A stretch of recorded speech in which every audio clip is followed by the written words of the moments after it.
Well, good afternoon, ladies and gentlemen, and Vice-Chancellor, Madam Mayor,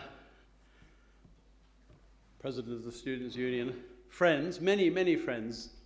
Actually, I find some very unexpected friends here in the audience today.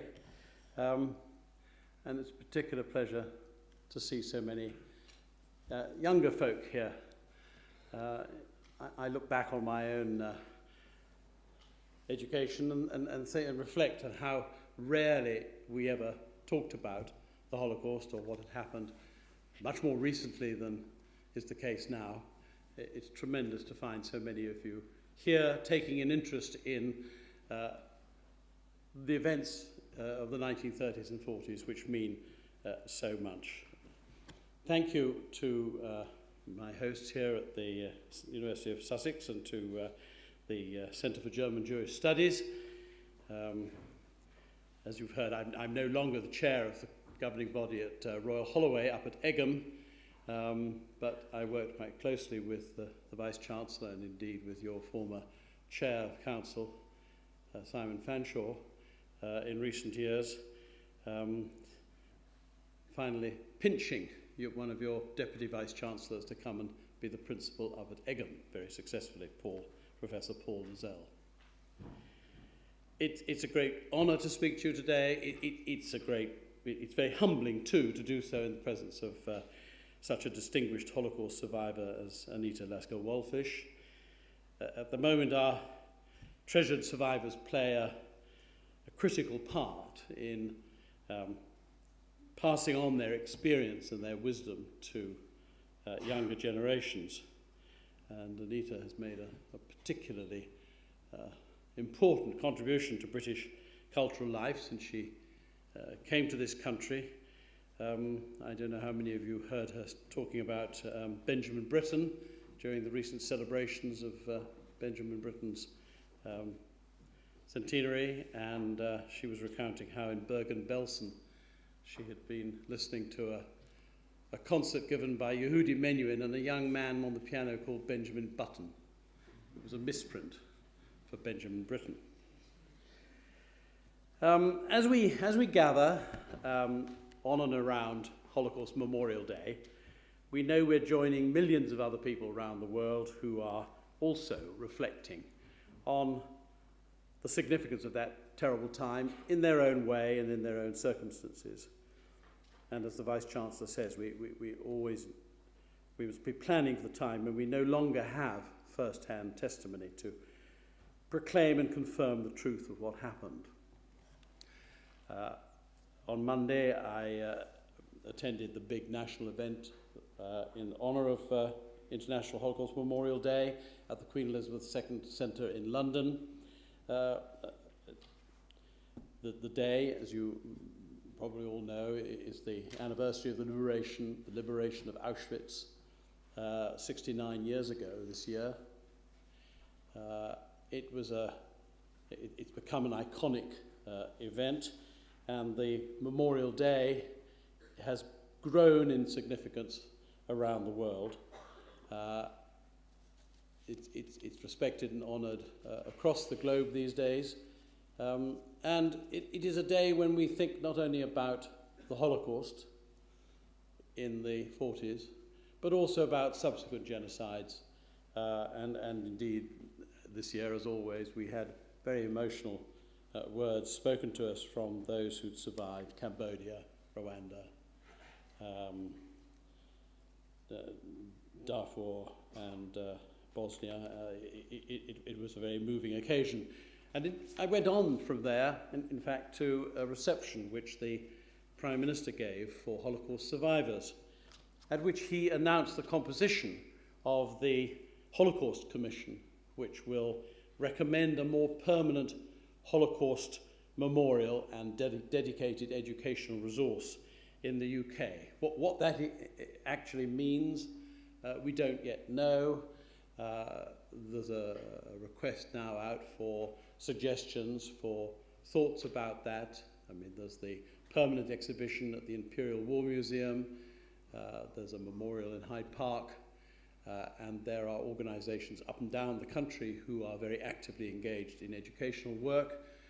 But what more, we do not know, but the full authority of the Prime Minister's office is now behind the proposition that we need to have something more permanent, more impressive in a way.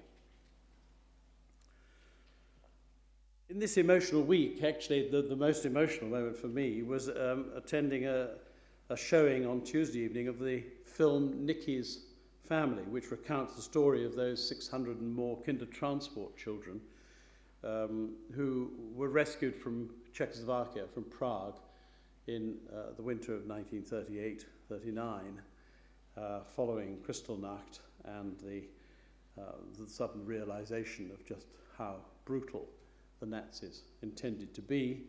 And they were rescued by Nicholas Winton, a stockbroker who'd been out on a skiing holiday in Prague and decided that what he really needed to do was to help rescue children, some as young as 3 or even younger, to come to the UK. And in the end, about 600, many more than 600, came over under his scheme from Czechoslovakia. And the film itself was enormously powerful and emotional. As the Vice-Chancellor said, I mean, these films do really go to the heart of things. I expect some of you may have already seen, I haven't yet, the George Clooney film, The Monument Men, which is just coming out now, about the rescue of looted art at the end of World War II. And each of these films seems to pose questions to us. What would I have done in those circumstances? Would I have stepped up to the plate on a skiing holiday to Czechoslovakia to rescue small children that I didn't know instead? Would I have risked my life to rescue a Renaissance painting or a modern work of art? Is a work of art does it ever justify somebody's life? There are many people who clearly think it does, because they risk theirs to try to retrieve examples of European civilization and culture from the barbarians. The British theme for this year's commemoration of the Holocaust is journeys.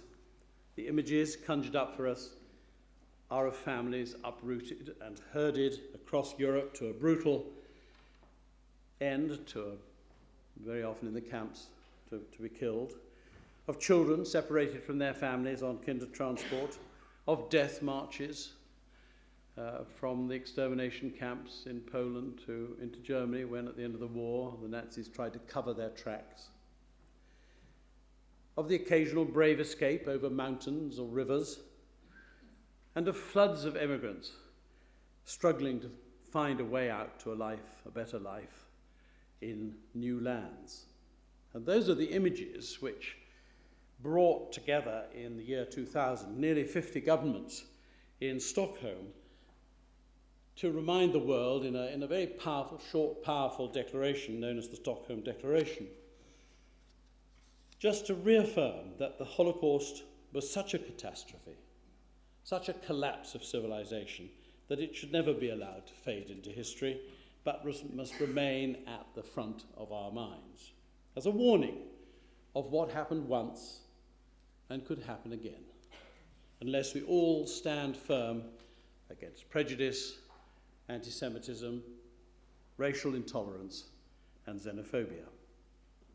Next month, the United Kingdom will take over the chairmanship of the International Holocaust Remembrance Alliance, known as IRA, as in IRA Berlin. IRA grew out of that Stockholm Declaration, and it's a sort of political network, I suppose, of policymakers, survivors, educators, academics, non-governmental experts, all committed to furthering international cooperation on Holocaust education, remembrance and research, committed to fighting the evils of Holocaust denial, trivialization, denigration, and to doing all they can to ward off any future genocides. This country in fact, leads the way internationally, I think, in the rich variety of the ways in which we commemorate the Holocaust. The Holocaust Memorial Trust, which organizes the national event that took place on Monday, stimulates other events around the country. I think there are well over 2,000 events this week up and down the land, some considerable size, in prisons, in schools, in universities, in libraries, in workplaces, where people come to think about the Holocaust and the subsequent genocides around the world since 1945. And as we do this, I think we have to acknowledge and recognize how difficult and how traumatic it often still is for people in many countries to face up to actually what happened, to acknowledge who were the persecutors, who were the victims, who were the collaborators, who was complicit, who were the bystanders, and why that happened. And I think when we have these reflections, we're all making journeys of our own, journeys of historical discovery, of national self-understanding, as well as pilgrimages of sorrow and regret.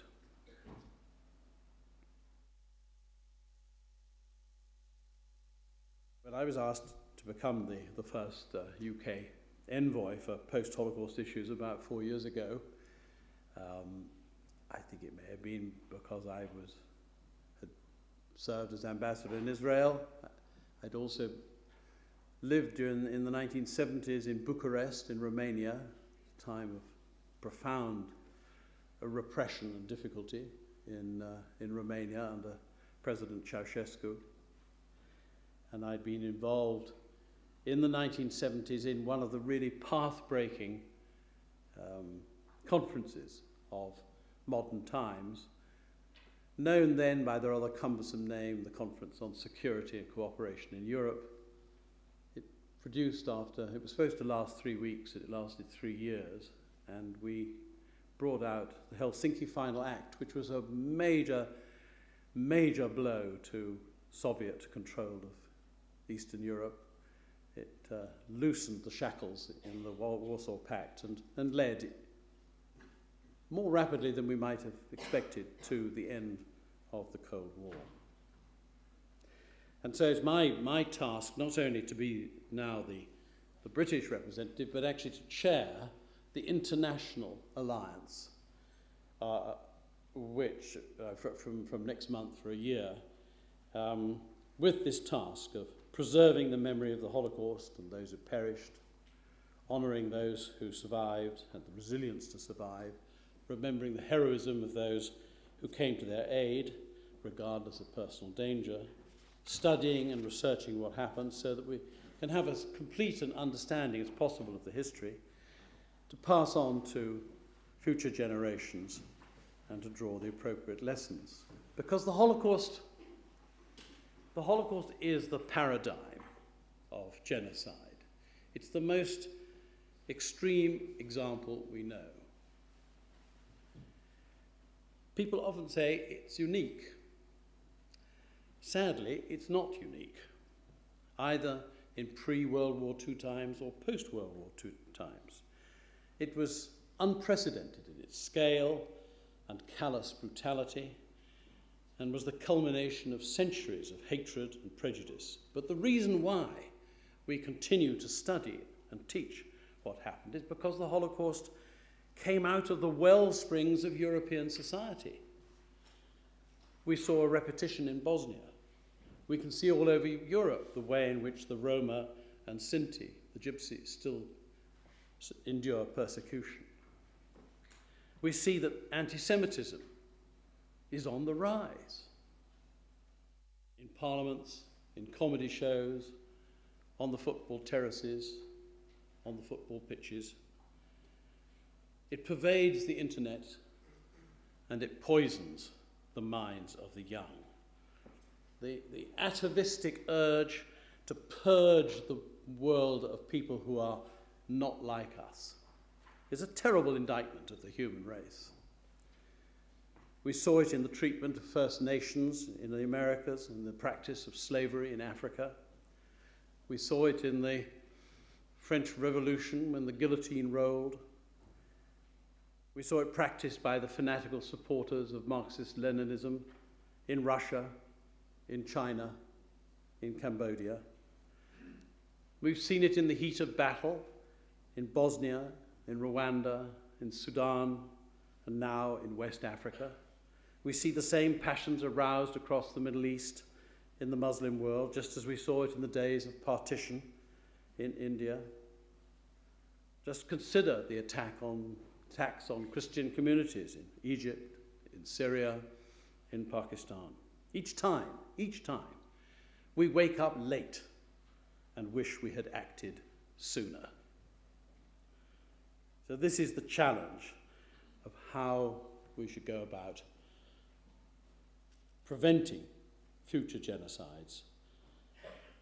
And I'll come back to that a little later in my remarks. I thought what in fact I would do is just set out some of the historical context, remind ourselves of just what we're talking about, give you a flavour of some of the extraordinarily wide range of current post-Holocaust issues with which I find myself dealing, and then look at how we should deal with the contemporary global challenges of human rights violations, war, and genocide. And I promise you I won't bang on for enormous length, because I would like to give you the opportunity to ask questions and provoke debate. So let's just pause a moment and remind ourselves of the history.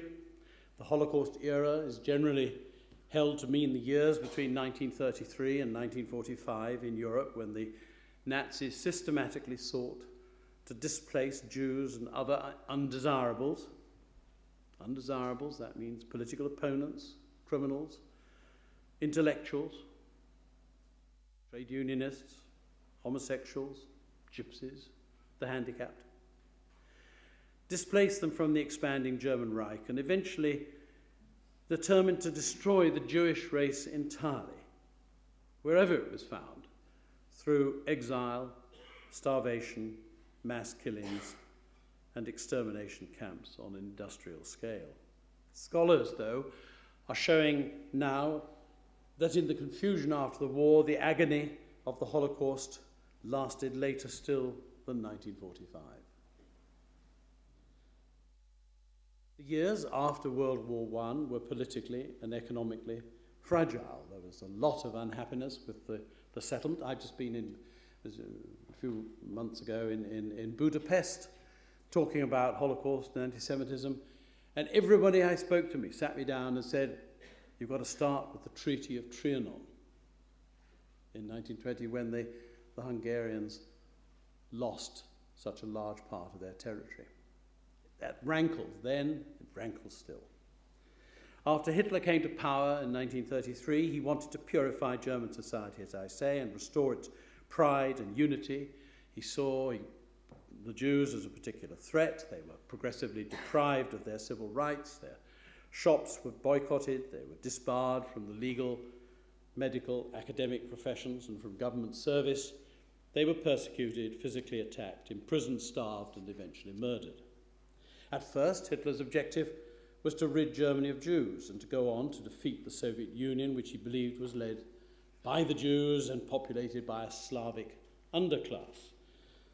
As his armies expanded into Eastern Europe, of course, the Germans found themselves taking on an ever larger Jewish population, and Polish and Slavic ones too, all of whom had to be displaced further east, or killed, even if room was to be made for German colonizers. Increasing numbers in their tens and hundreds of thousands were shot and killed, murdered, beaten up with hammers in makeshift pits outside towns and villages, and millions were herded into ghettos and concentration and slave labor camps. The German army was followed by expert teams briefed to ransack the occupied lands, seize valuable movable property, especially works of art. Good cultural artifacts were going to be taken to the new museums in Berlin and Linz. Degenerate ones, you know, the Picassos and the Matisses, were sold to fund the Nazi Party. There was a huge art trade in Europe in World War II, particularly before the Americans joined the war, when a lot of art was being bought and sold. But having failed by the winter of 1941 to defeat the Soviet Union in the 12 weeks Hitler had originally planned, the Nazis found themselves not only in retreat, but having to handle situations in Poland and Western Soviet Union they'd not envisaged. Progress in eliminating the Jews was too slow for the Nazis when it had to be done one by one. There are terrible accounts in the academic literature and indeed in the contemporary writings of what it meant for individual units to go out and kill tens and hundreds and thousands of Jewish, Polish, Roma people. And of course the action had to be taken not in the distant reaches of the Soviet Union, far to the east, out of sight and out of mind, but much nearer the established centres of Western civilization. In January 1942, the leading SS leader Reinhard Heydrich announced the Wannsee Conference in Berlin plans for the final solution to the Jewish problem. All Jews everywhere were to be herded through the ghettos and the concentration slave labour camps to extermination camps in the east, in Poland, where they were gassed and killed in their millions, at Auschwitz, Birkenau, Belzec, Chelmno, Majdanek, Sobibor, Treblinka, and other places. The height of this murderous campaign, the epicenter of the Holocaust, was between August and November 1942, though the killings went on until the end of the war. I've seen it suggested that by the end of 1942, nearly 4 million Jews had been killed. And while millions were being deported to the extermination camps, millions more were being murdered in killing sites and mass graves on the edges of towns and villages. The level of sheer violence is absolutely astonishing. Even when it had become already clear that the Nazis would be defeated, even after the Normandy landings, hundreds of thousands were being dispatched from Hungary to Auschwitz. And by the end of the war, some 6 million Jews and many millions of others had been killed. In December 1942, the Allies, who were by then calling themselves the United Nations, issued the first collective expression of concern at reports of mass slaughter coming out of war-torn continent of Europe. They were particularly influenced by a Polish courier, Jan Karski, who had been sent out from Poland actually to carry the message that the Polish government had not sided with the Nazis. The Polish government had gone underground. And that this message the Poles wanted brought to Churchill and Roosevelt, but at the same time they made Karski go into the Warsaw Ghetto and into the Belzec extermination camp to see what was going on, and he came to London to talk about what he'd seen. On the 17th of December 1942, Sir Anthony Eden, the Foreign Secretary, and the governments of Belgium, Czechoslovakia, Greece, Luxembourg, Netherlands, Norway, Poland, the United States, the USSR, Yugoslavia, and the French National Committee all condemned, quotes, this bestial policy of cold-blooded extremism in the strongest possible terms. And they promised post-war retribution. In time, Nazi leaders would be judged and condemned at Nuremberg, and a host of other post-war trials in the occupation zones of Germany. And in time, too, the revulsion felt by the rest of the world led to an ever tighter net of international laws and human rights. But it was only many years after World War II formally ended that there came an end, too, to the misery of millions of displaced people languishing in the concentration camps, the traumas faced by survivors who struggled to go home to villages and towns only to find that they were not wanted, the hostility towards millions of Germans who were kicked out of Eastern Europe regardless of whether they were new settlers or had been there in those parts for 400 years. And of course it took time for the slow opening up of the borders of Palestine and the creation of the State of Israel. The Holocaust seems so remote and unbelievable today, yet its impact was felt all over the world, from Shanghai to New York, from Finland to Buenos Aires, from London to Palestine. My task is to be the British representative on 3 international bodies. The International Holocaust Remembrance Alliance, which I've already spoken about, which focuses on education, remembrance and research. The International Commission of the International Tracing Service, which cares for the massive archives retrieved from German concentration camps by the Western Allies, and which trace the movements of some 18 million displaced persons during and after World War II. This is an extraordinary archive at a place called Bad Arolsen in Germany, more or less on the border of the British, American and French occupation zones. The Nazis kept meticulous records. There are something like 50 million name cards tracking people through these camps, probably 17.5, 18 million people individually. Most end up going on transports to Auschwitz and the extermination camps in Poland.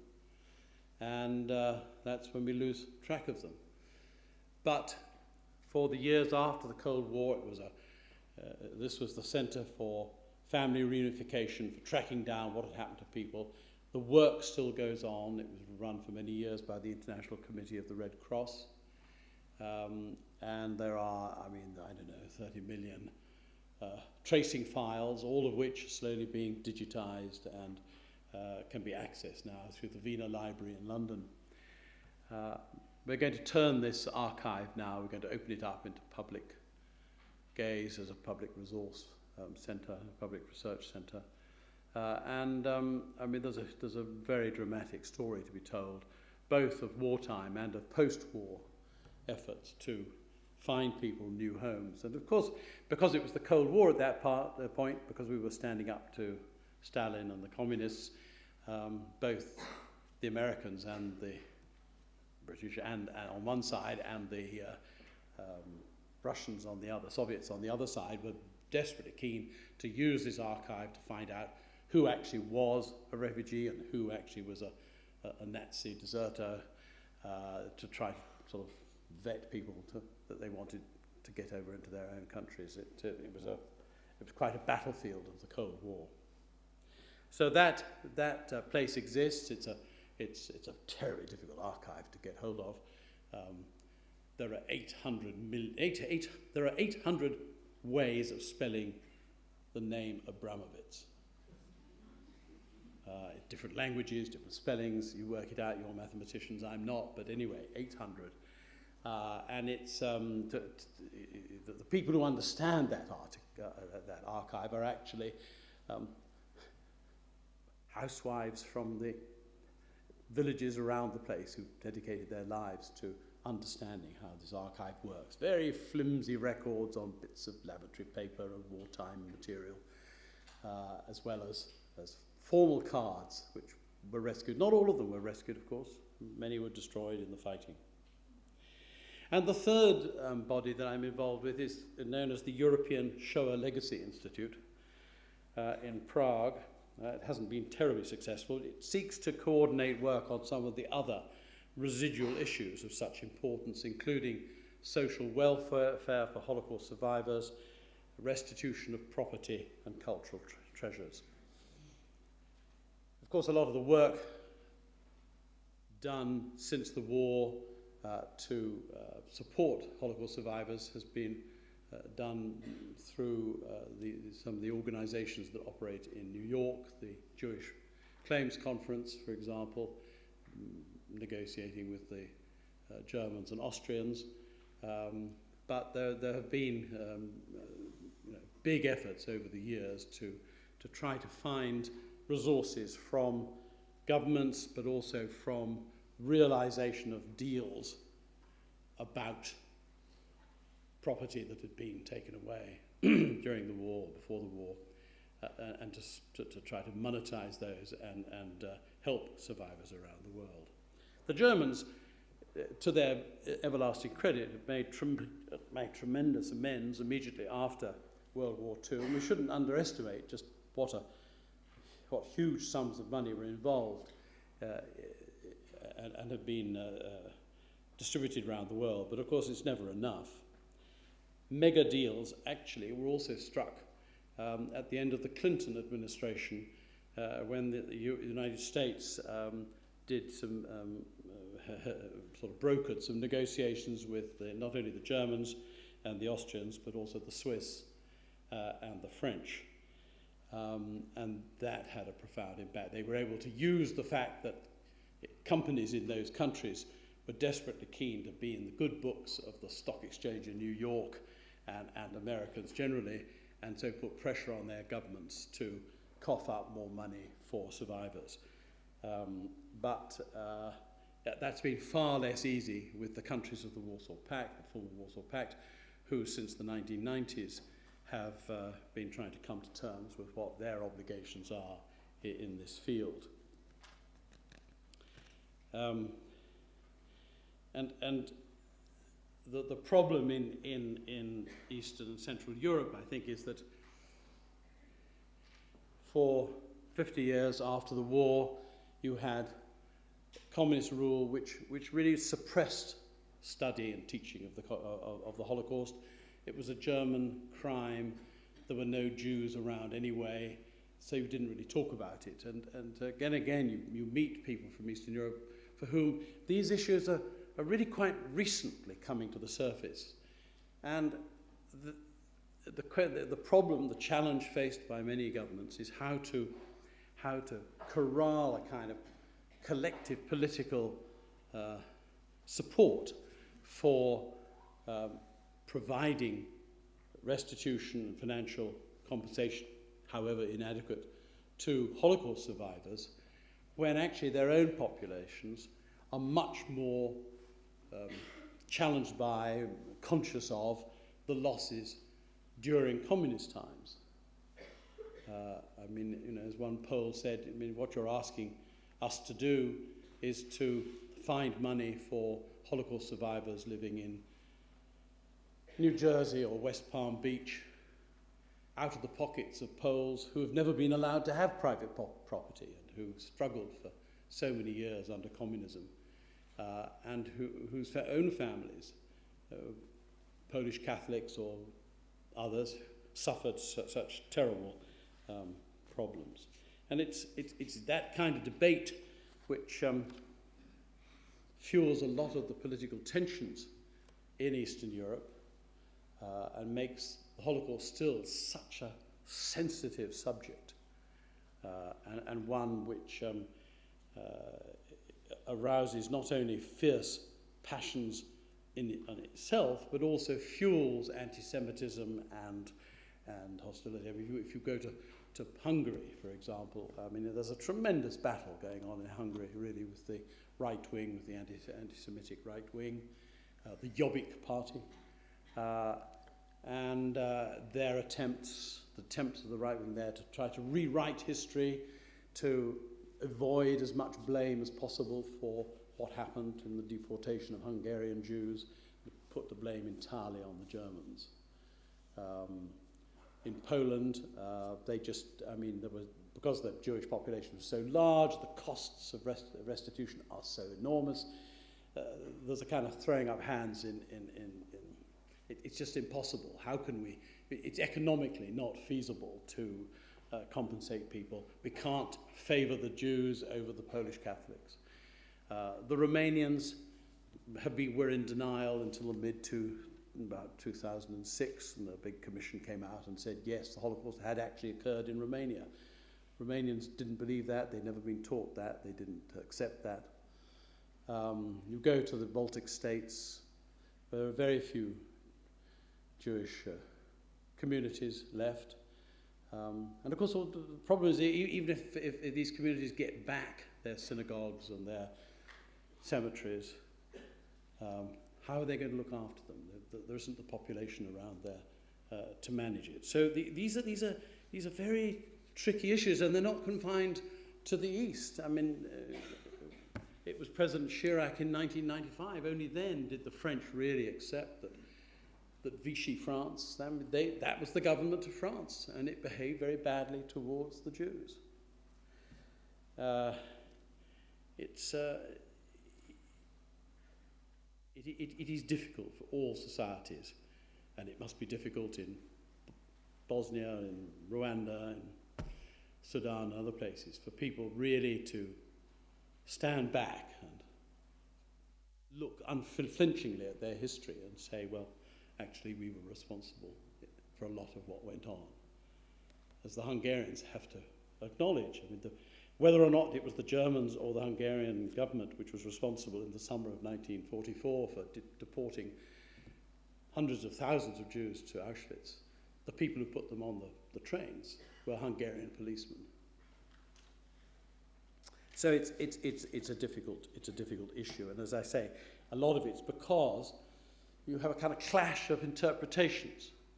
After the war, many survivors went off to build new lives. I'm sure they were encouraged to try to put the horrors behind them and make new lives, and they made new lives by not thinking about, not talking about what they'd been through, often to the pain and anguish of their own children.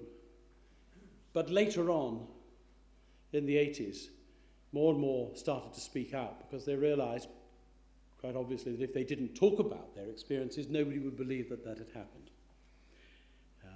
So we had quite a sophisticated understanding of what the Holocaust had been about, but that was a kind of Western view of the Holocaust.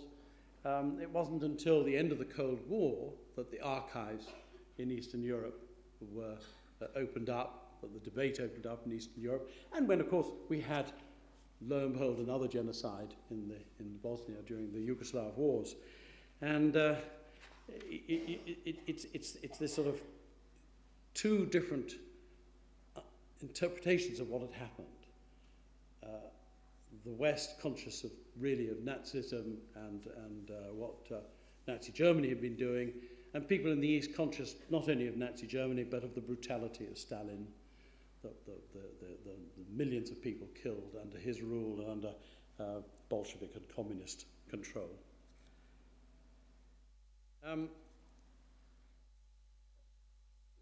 Just to give you a little bit of an example, the sort of range of issues that I deal with, for example, 2 weeks ago I was in Berlin to talk about looted art in the aftermath of what is known there as the Schwabing Art Trove, this extraordinary collection of paintings discovered in the home of Cornelius Gurlitt, a recluse sitting on his father's collection, selling paintings off one by one when he wanted to buy food, but having somehow managed to exist underneath the radar.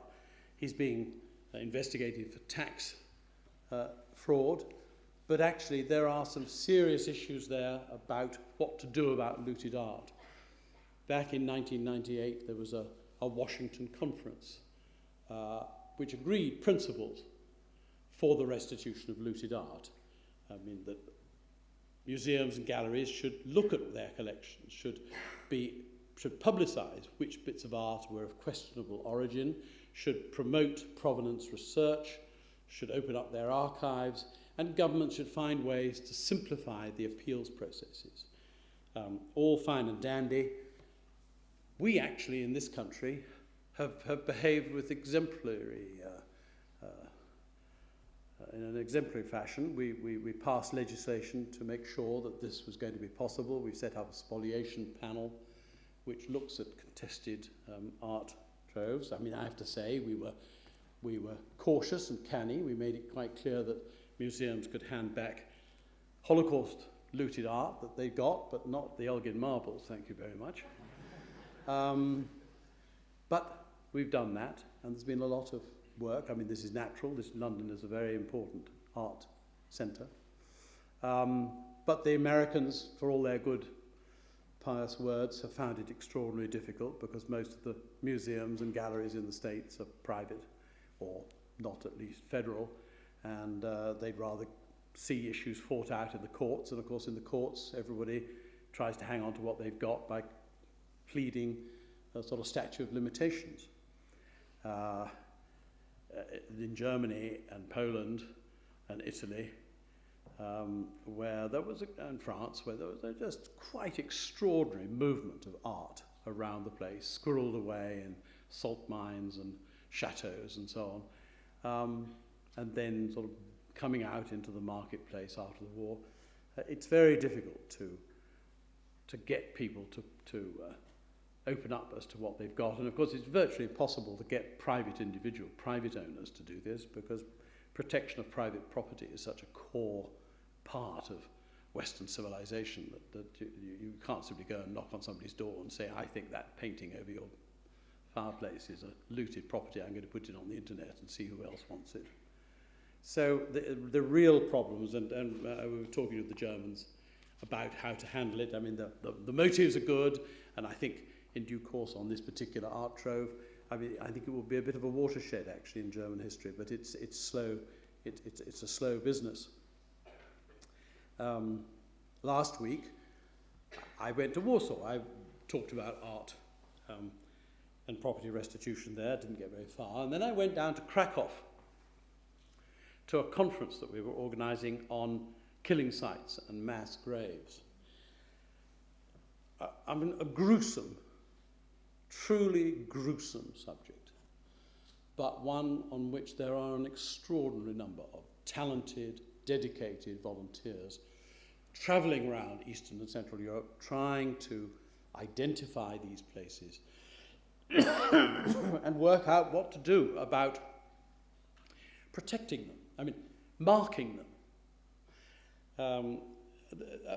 I mean, something like 2.2 million, that sounds terribly exact, shall we say between 2 and 2.5 million Jews were brutally murdered, not in the extermination camps, but in makeshift pits, in quarries, down wells, in mass graves outside villages and towns, all through Poland, Ukraine, Belarus, Russia, up in the Baltic states, down in the Balkans.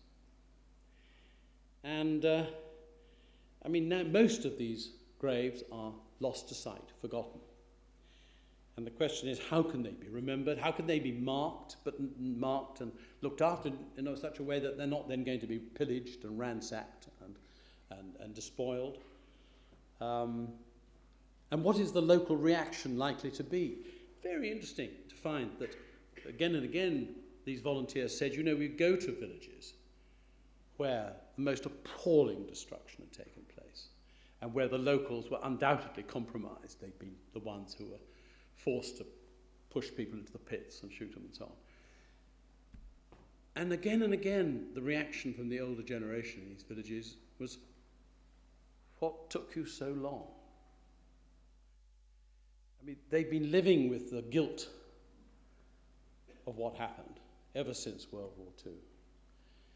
And after the war, all these people had been killed, and nobody seemed to bother. Nobody seemed to mind. Nobody came to look at them. Occasionally a visitor would turn up, lay some flowers, put a little flag, quite often an Israeli flag. But that was all. So there's a great desire, actually, across Eastern and Central Europe to try to come to terms with this. And I would guess that in time, individual communities will actually be willing to take responsibility for these memorials in their midst, because it's part of their history, and they are being taught about this in schools, but not as if it was their responsibility yet. But it's going to be a slow business. the parallel, obviously, is the Commonwealth war graves following World War I. I mean, there are no World War I deniers. I mean, nobody's going around saying World War I didn't take place. And one of the reasons, of course, is you have this extraordinary monumental architecture across Europe, and these graves with just in rows and rows and rows. I mean, it tells you just what the slaughter was in World War I. And that's obviously a very powerful message to get across to future generations, who then can't deny it all happened and have to reflect upon it, as we do. In a way, it'd be nice if one could do that in East and Central Europe, but that would involve excavating the mass graves, consolidating the bodies. Well, modern science could help you identify who the people were. A lot of DNA research could be done, but rabbinically, the rabbis won't look at it. You don't disturb these graves. Ghastly though their origins were, you cover them up. You respect that that is the resting place of the Jewish people concerned. Not the same attitude perhaps amongst the Roma, amongst the Polish Catholics, and many of these sites are mixtures of these people. So it's not that kind of World War I Commonwealth war graves solution. It's obviously not going to be the way in which this memorialisation will take place. And of course it's going to be a different challenge. In Poland, very few Jews are left. In Ukraine and Belarus, large Jewish populations, and maybe they will in time resume ownership of this issue. But at the moment they're a pretty oppressed and beleaguered group of people. Examples of what I'm up to. I mean, I'm flying off immediately after this meeting to Rome for meetings in the Vatican to talk about, amongst other things, the archive of Pope Pius XII, who was such a controversial figure during the Second World War. Later in February, I'm going to Bulgaria and the Balkans, because that's an area of Europe which is least sort of engaged with Holocaust remembrance. At the end of the month, I go to Costa Rica to speak on behalf of the Europeans and the Holocaust Alliance at a sort of UN-organized conference on genocide and on the responsibility to protect, thinking about the lessons that we have learned from the Holocaust. In May, we're chairing a plenary meeting of the Alliance, and we're going to have a 2-day conference on the Roma and Sinti, trying to bring together the research that's been done in recent years and to understand more about the Holocaust of a people who, because they were itinerant, the records are not the same. They were a smaller group. They don't have the same sort of resource structure to remember what goes on, although they suffered terribly too. We're struggling at the moment with the drafting of an EU data regulation, in which suddenly there's been crystallized this concept of the right to be forgotten,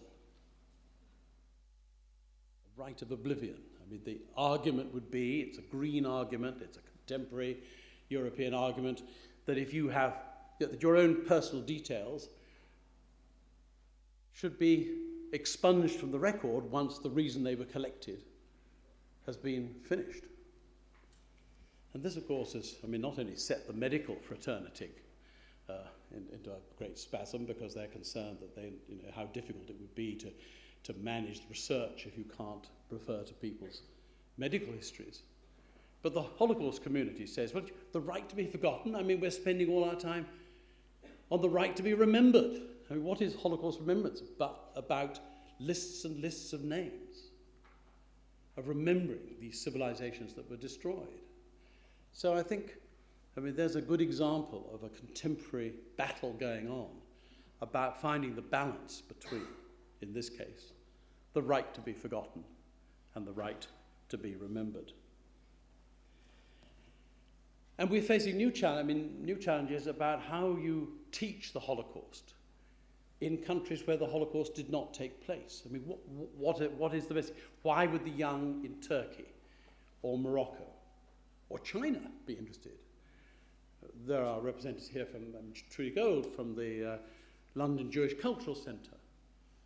That cultural centre has been teaching the Chinese about the Holocaust for 10 years. There is a tremendous interest in China. They aren't anti-Semitic. They're actually very interested in Jewish culture. But you know, teaching the Holocaust to that part of the world is really quite a challenge. Well, now, what are the lessons from all this? Because after all, the Holocaust stimulated a lot of international law. It stimulated the International Criminal Court and tribunals in The Hague.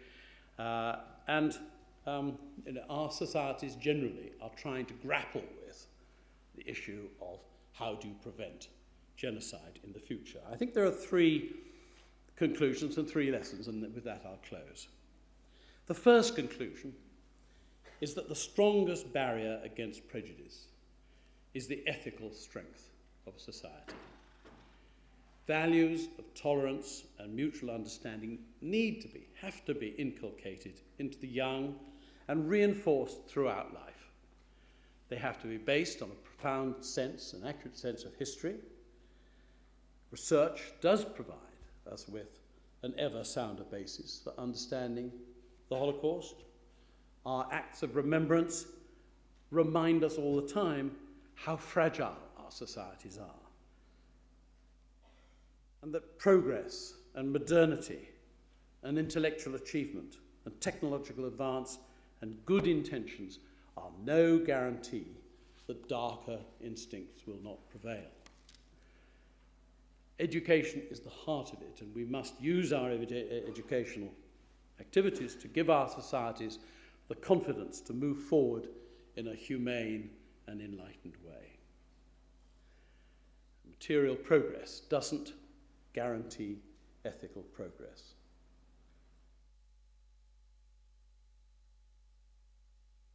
We need to think not only about how to, or think of the need to remember the Holocaust, we need to understand why we're teaching it and how best to do it. And these are still highly contested issues, subject to quite a lot of research.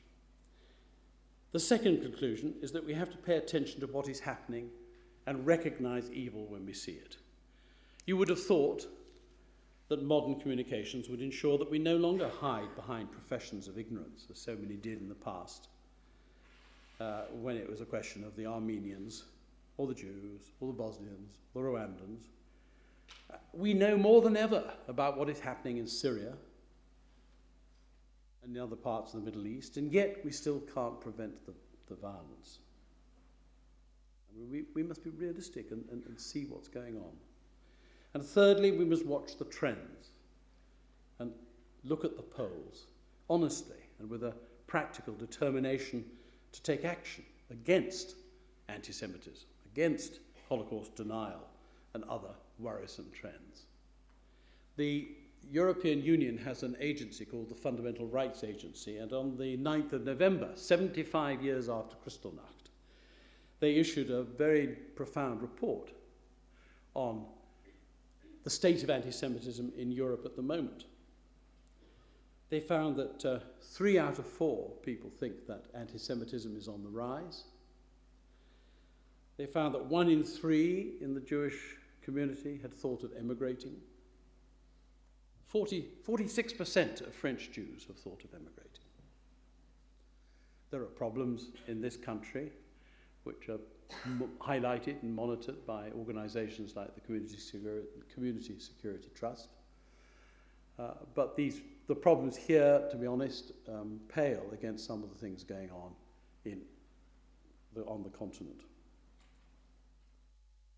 So what are the lessons? Well, I think the first lesson is all societies should recognize the imperative need to combat hate speech, hate crimes in all their forms at the earliest possible stage, before racial, religious, and ethnic abuse becomes so frequent, so loud, so mainstream that it coarsens our politics and threatens the safety and well-being of our inhabitants, whether they're citizens or not.